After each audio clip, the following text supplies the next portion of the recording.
Suatu hari, Budi sedang berjalan pulang dari kantor. Tiba-tiba ia mendengar suara kucing mengeong di semak-semak pinggir jalan. Karena merasa iba, ia pun mendekati sumber suara itu.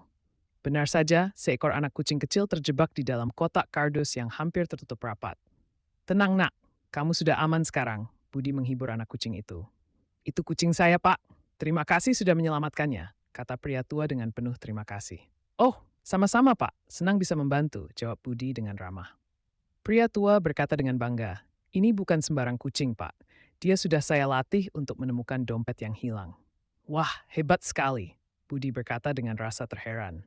Dengan bersemangat, pria tua berkata, "Sebagai ucapan terima kasih, biar saya tunjukkan keahliannya. Cari dompet Momo."